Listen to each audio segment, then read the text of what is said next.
देखिए ये बहुत ही सॉरी, एक फिर से लीजिए फिर से। हाँ हाँ, दिल्ली में लाल किले के पास ये बहुत ही दुर्भाग्यजनक है और आज चुनाव है बिहार में और वहां पर ये दुर्घटना हो गई। इतने संवेदनशील इलाके में इस तरह की बड़ी घटना का होना कहीं ना कहीं मन में संदेह पैदा करता है कि केंद्र सरकार आखिर क्यों बार बार नाकामयाब हो रही है।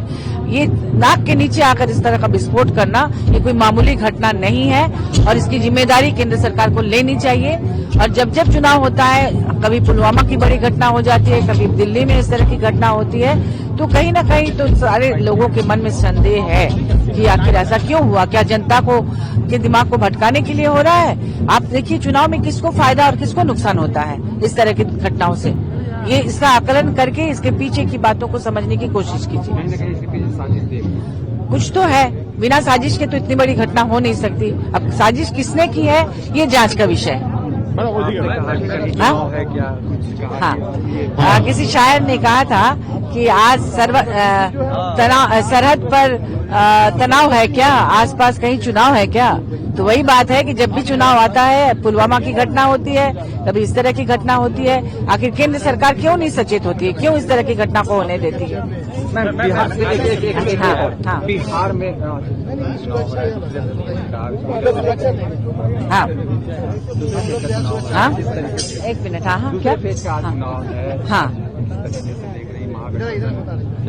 देखिए ये इसमें कोई शक नहीं है कि इस बार घाटशिला में तो हमारी सरकार और गठबंधन सरकार जो पार्टियां हैं उन लोगों ने मिलकर जिनको अपना कैंडिडेट बनाया है, स्वर्गीय रामदास सोरेन जी के सुपुत्र सोमेश सोरेन जी को, वही जीतेंगे। क्योंकि जनता का रुझान हमें साफ दिख रहा है और जो विकास करेगा जनता उसके साथ है। माननीय मुख्यमंत्री हेमंत सोरेन जी विकास कर रहे हैं, जनता के लिए सोच रहे हैं, हर वर्ग के लिए सोच रहे हैं। स्वर्गीय रामदास सोरेन जी ने लगातार अपनी जनता के लिए काम किया और उनको जनता ने 3 बार चुना भी। दुर्भाग्यजनक है कि वो 1 साल ही मंत्री बन पाए थे और उनके जो बहुत सारे शिलान्यास उन्होंने किए हैं। वहां पे आपने देखा होगा कि डिग्री कॉलेज, फिर कृषि विश्वविद्यालय, इंजीनियरिंग कॉलेज, इस तरह के तरह तरह के शिलान्यास उन्होंने किए हैं। तो उसको भी तो पूरा करना है। तो उनके जो सुपुत्र है सोमेश सोरेन जी, वो बहुत विनम्र है, शिक्षित है, वही उनके अधूरे सपनों को पूरा करेंगे। इसके लिए सरकार उनके साथ। बिहार चुनाव में देखिए साजिशें तो बहुत तरह की हो रही हैं, लेकिन इंडिया गठबंधन की ही जीत होगी, ये पूरा इस तरह का संकेत आ रहा है। जनता किस तरह से जो उनके जितनी सभाएं हुई थी, माननीय मुख्यमंत्री हेमंत सोरेन जी भी वहां गए थे, उस समय जो जन सैलाब उमड़ा था वो ये संकेत देता है कि बिहार के चुनाव में इंडिया गठबंधन जीतेगी। बात है साहब। सर, दिल्ली में विस्फोट हुआ, विपक्ष कह रहे हैं कि चुनाव को देखते हुए कहीं न कहीं ये साजिश इसके पीछे। देखिए विपक्ष जो है ना, इंडी गठबंधन वाले ये टुकड़े टुकड़े गैंग को समर्थन करने वाले लोग, सहयोग करने वाले, गलबहियां करने वाले। आज टुकड़े टुकड़े गैंग वाला कन्हैया कुमार जो कहता था अफजल हम शर्मिंदा हैं, तेरे कातिल जिंदा हैं, इंशाअल्लाह इंशाअल्लाह, वही कन्हैया आज कांग्रेस का प्रचार कर रहा है, कांग्रेस में है। तो मैं कहूंगा कि भारत में रहने वाले जो स्लीपर सेल है, राष्ट्रद्रोही, देशद्रोही, गजवाए हिंद का सपना देखने वाले लोग, वैसे लोगों का इन्हीं इंडी गठबंधन से खाद पानी मिलता है और यही लोग संरक्षण देते हैं।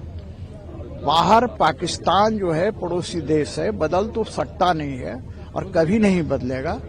तो वहां से जो भी आतंकवादी भेजे जाते हैं उसको संरक्षण राष्ट्र में बैठे हुए, देश में बैठे हुए राष्ट्रद्रोही लोग देते हैं। हमने देखा कि डॉक्टर आदिल पकड़ा गया है, या कई लोग पकड़े गए हैं, कल ही पकड़े गए थे और हजारों केजी आरडीएक्स अमोनिया वगैरह बरामद हुआ है।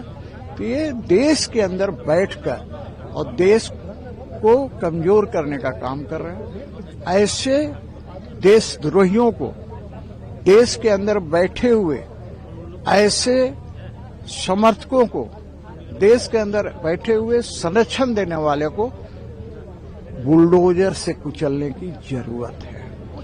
और सरकार कुचलेगी, कुचल भी रही है, लेकिन और थोड़ा तेजी लाने की जरूरत है, ताकि ये स्लीपर सेल वाले को दिन में तारे नजर आने लगे। ये कई लोगों की प्लेटफॉर्म है। यह दुखद है, अब तो कहीं कहे दुखद है, लेकिन मैं कहा ना, ये देशद्रोही लोग इस तरह की घटनाओं को अंजाम दे रहे हैं और कांग्रेस से लेकर राजद हो या इंडी गठबंधन वाले सारे वैसे लोगों को समर्थन देने का काम कर रहे हैं। बिहार में आज दूसरे फेज का चुनाव होने वाला है, क्या लगता है? और घाटशिला में भी उपचुनाव। देखिए, बिहार का चुनाव में एनडीए पहले ही चरण के चुनाव में बढ़त बना लिया है और दूसरे चुनाव में भी, क्योंकि बिहार की जनता राजनीतिक रूप से परिपक्व है, तो निश्चित रूप से एनडीए को भारी बहुमत से विजय बनाएगी और जहां तक मेरा अनुमान है 2/3 बहुमत से विजय। घाटशिला में भी भारतीय जनता पार्टी का उम्मीदवार बाबूलाल सोरेन चुनाव जीतेगा।